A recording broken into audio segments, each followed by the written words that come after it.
Olá, turma, sejam bem-vindos à nossa aula de filosofia, tratando hoje do tema da filosofia da história, né? Pensar o pensamento sobre a história. Na página 58, vamos começar dizendo: a partir da modernidade, a ideia de progresso tornou-se central tanto na filosofia quanto na cultura em geral. Ela está relacionada à nossa noção de causa, né? De causa final, desenvolvida por Aristóteles, também chamada de teleologia. Para o filósofo grego, tudo tem uma causa final, isto é, uma finalidade.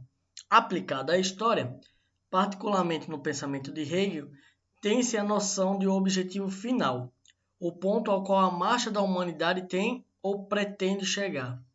Essa finalidade pode ser o aperfeiçoamento moral da humanidade, a justiça política, a ampliação da tecnologia e do conhecimento ou a realização de intenções religiosas.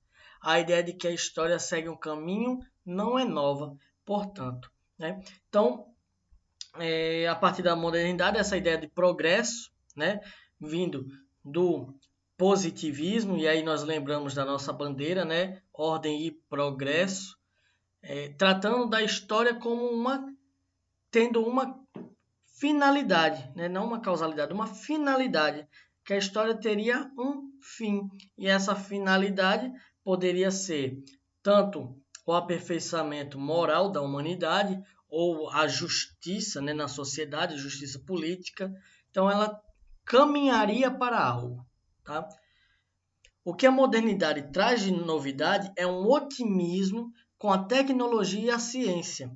Espera-se que o desenvolvimento destas, né, da tecnologia e da ciência, melhore a vida humana ao trazer mais riqueza e menos trabalho. Surgem então tanto filosofias do progresso, com a expectativa de realizações otimistas na história humana, quanto utopias de comunidades ideais nas quais os seres humanos viveriam em paz e harmonia. A filosofia da história, porém, pode trazer a ideia de progresso não de modo otimista, mas pessimista, com a percepção, por exemplo, de que o desenvolvimento tecnológico e das máquinas não necessariamente trará uma vida melhor e o aperfeiçoamento moral humano. Ao contrário, poderá servir como meio para a exploração e para a guerra. Em contraposição à utopia, trata-se da distopia. A ideia de que nessa ideia de progresso não caminharia para o bem de todos, né? A melhoria de vida para todo mundo, mas o contrário disso, da utopia, seria a distopia, né? Um cenário de guerras e de exploração e sofrimento. Ao longo do século XIX, enquanto Comte e Hegel traçavam perspectivas otimistas, cada um a seu modo, Karl Marx, desenvolveu uma noção crítica, na qual o otimismo depende da possibilidade da revolução. No século XX, os filósofos da teoria crítica, especialmente Adorno, trataram da inevitabilidade da distopia, né? A distopia inevitável, tomando a Segunda Guerra Mundial como modelo de realização daquilo que estaria implícito e presente no pensamento moderno, na ideia de razão, desde suas origens gregas. O Holocausto nazista e a catástrofe social contemporânea são, para Adorno, sinais claros do fracasso das promessas de futuro apregoadas a partir da modernidade. Né? Aí a tecnologia, a ciência, o progresso sendo utilizadas, né, para o sofrimento, exploração e a guerra, como no caso, o exemplo dado, a Segunda Guerra Mundial.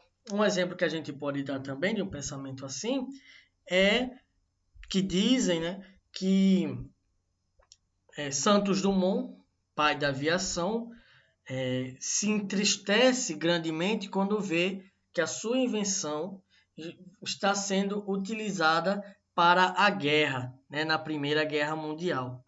Então ele se entristece bastante, porque o que ele cria como pensando numa melhoria para a humanidade, se transforma numa arma de guerra, né? Então, mostrando que o avanço tecnológico não seria um sinal definitivo de progresso no sentido positivo. Mas aqui são interpretações, né? Então, Comte e o positivismo. O francês Auguste Comte é considerado o pai do positivismo. Essa doutrina segue, em vários aspectos, a visão otimista que dominava o desenvolvimento das ciências naturais no século XIX. Pode-se considerar o positivismo uma forma de cientificismo, com forte influência do empirismo, apesar de algumas ambiguidades, como a fundação de uma religião ateísta e humanista, em que os próprios seres humanos e o progresso científico devem ser louvados. Além de sistematizar os fundamentos das ciências naturais já desenvolvidas, Comte buscou fundar a sociologia enquanto ciência. Crítico da teologia e da filosofia, o cerne do que podemos chamar de sua concepção de história é a teoria dos 3 estágios. Né? Para Comte, os eventos históricos humanos seguem um processo progressivo que começa com a teologia, né? A ciência, o estudo de Deus, ou do que seria Deus, ou das coisas que envolvem Deus, passa pela metafísica, né? O estudo do ser, né? Daquilo que é o fundamento das coisas, e comida no estágio positivo, né? Do positivismo. Hegel e o fim da história.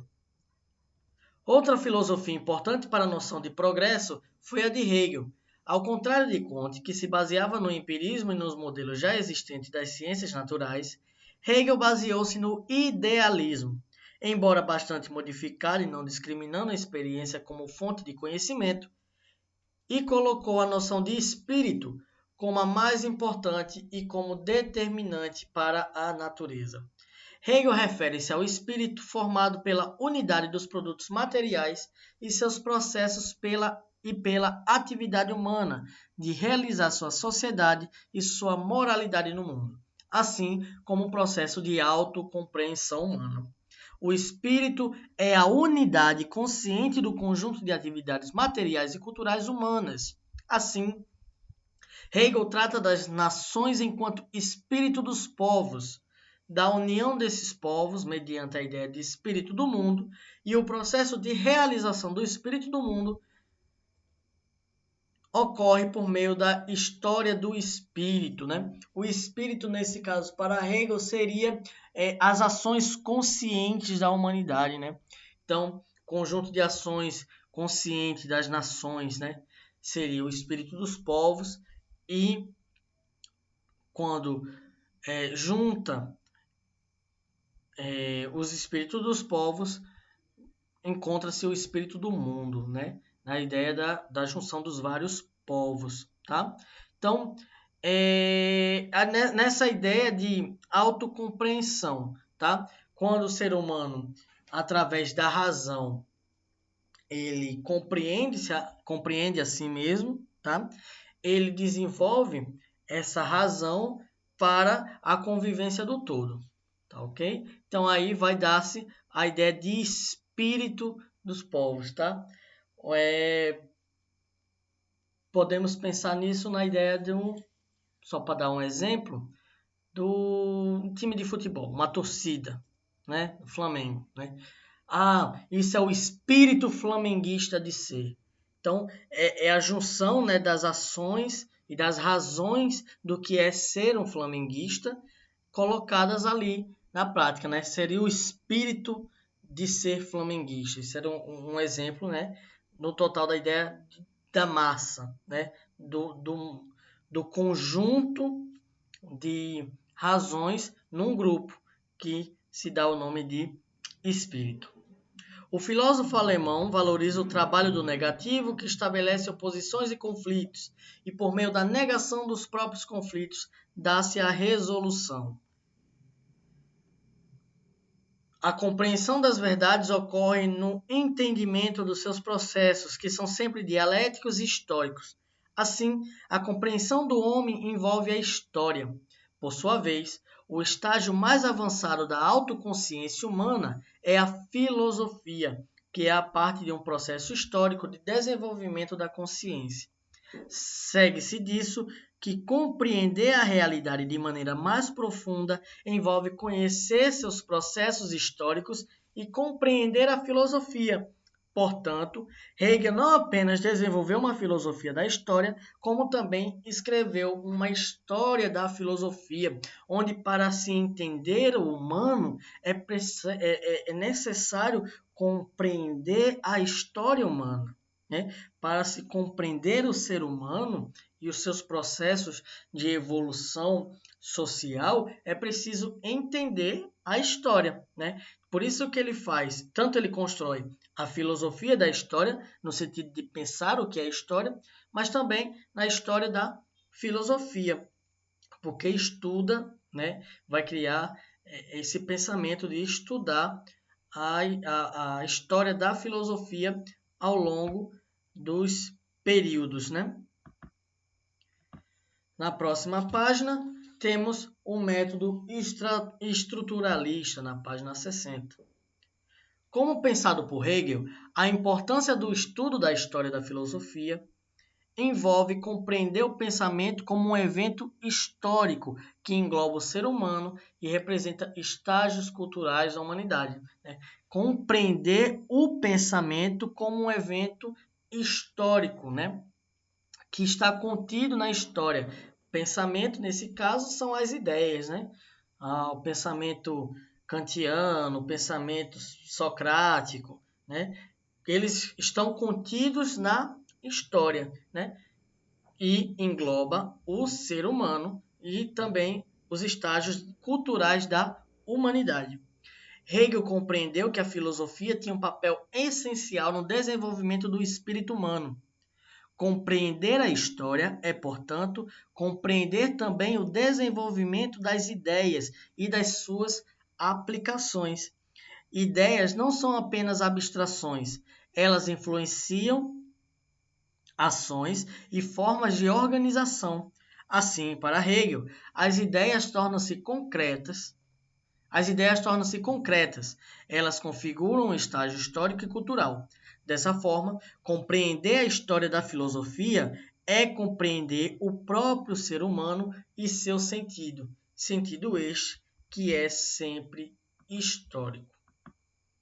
No século XX, com o advento do estruturalismo na França e sua generalização para quase todas as ciências humanas, desenvolve-se uma discussão em torno do método para estudar e fazer a história da filosofia.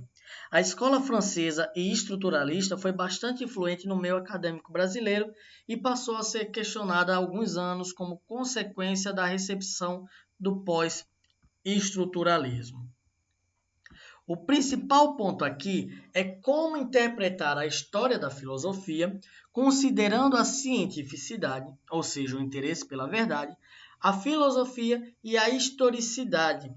De um lado, não se pode abandonar a avaliação das doutrinas filosóficas enquanto verdadeiras ou falsas.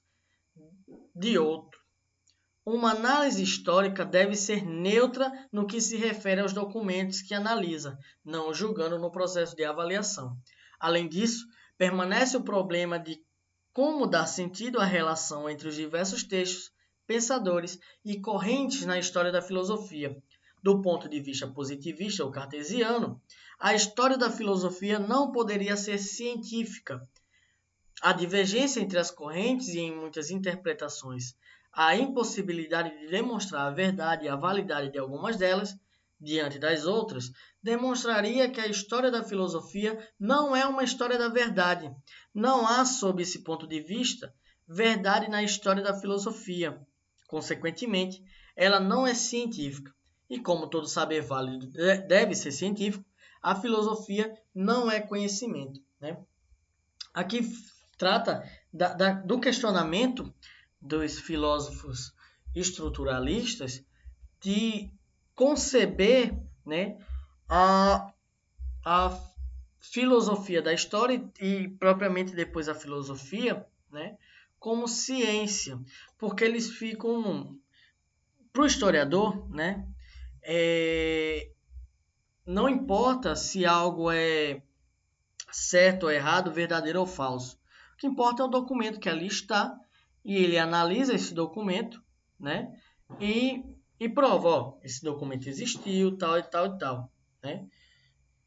No sentido de não aquele documento é falso, aquele documento é verdadeiro, a ideia, né, do pensamento, da filosofia é falso ou é verdadeiro. Para ele está ali pronto e acabado, né? Foi feito, foi escrito, foi dito isso e ponto final. Isso decorre, né, de uma visão não histórica do conhecimento e da ciência. A própria ciência tem história. Compreender os conceitos, segundo uma visão hegeliana, é compreender os estágios do seu desenvolvimento. A tentativa de dar conta desse paradoxo ocorre pelo estabelecimento de métodos e pela separação entre a filosofia da história e a história da filosofia. Não se trata de questionar se as filosofias do passado são verdadeiras ou falsas, mas de compreendê-las. O estruturalista convive com esse paradoxo de ter de dar conta de uma visão filosófica e científica da história, isto é, de uma visão hegeliana e cartesiana ao mesmo tempo.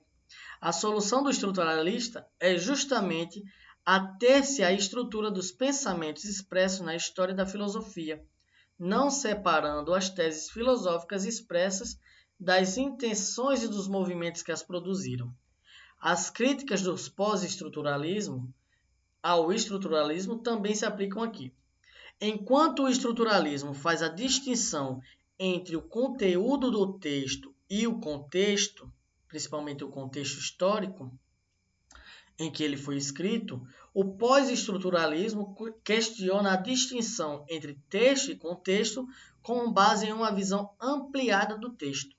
O pós-estruturalismo trabalha com críticas às concepções fundamentais, noções de verdade, poder, leis científicas, a própria ideia de progresso, entre outras, e tende a valorizar a amplitude das possibilidades de interpretação e as construções sociais, criticando as ideias de sistema e de estrutura por tenderem a um fechamento da compreensão e, assim, restringirem a compreensão a apenas um dos modos possíveis.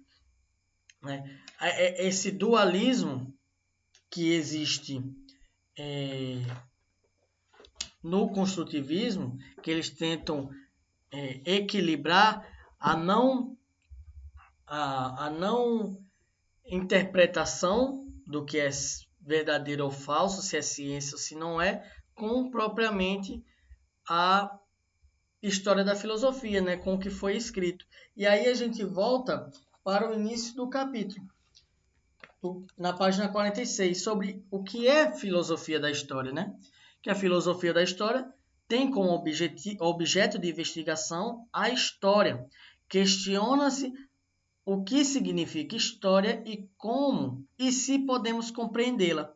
A princípio, pode parecer que não há muito o que discutir em relação ao que é história, ou uma coleção da ordem dos acontecimentos dos fatos. A história humana trata basicamente de acontecimentos sociais.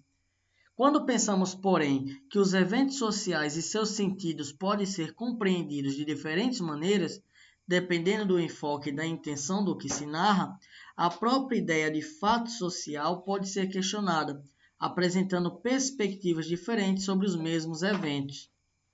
E aí a gente lembra que o que é família, né? Se a gente pensar o que é família hoje, você pode me dizer que é pai, mãe, filho, filha, ou pode ser família, uma avó e um neto, ou um tio e um sobrinho, né, que crescem ali juntos. Então você pode dar esses conceitos de família, que vai ser diferente do conceito de família da antiguidade, né? Com o tempo, isso muda, os conceitos mudam, e é o que o pós-estruturalismo vai discutir na filosofia da história, né? Vai analisar que as ideias e os conceitos mudam e vão analisar o contexto daquele momento que eles estão analisando. Então, o que é importante a gente lembrar bem é que a história da filosofia, né, estuda, né, as correntes filosóficas ao longo do tempo, e a filosofia da história estuda a história, o que é a história, se ela pode ser compreendida ou não, tá ok? Então, na página 47 nós temos uma atividade, né? Ah, perdão, eu estava lá atrás, né? Na página 62, né? Nós temos as atividades complementares, onde na praticar questão 1, as respostas que vocês vão circular como corretas é a 1 e a 8, tá? E na questão 2, a resposta correta é a letra D. No aprofundar, a resposta correta é na questão 1 é a letra A, tá ok? Então, amanhã eu deixarei aqui com vocês um resumo do que vocês precisam estudar para realizarem a avaliação da semana que vem, tá ok? Então, fiquem tranquilos, nós teremos um resumo, um slide aí com um resumo bem bacana sobre os principais pontos para se estudar para realizar a avaliação. Então, abraços, tenham um bom dia.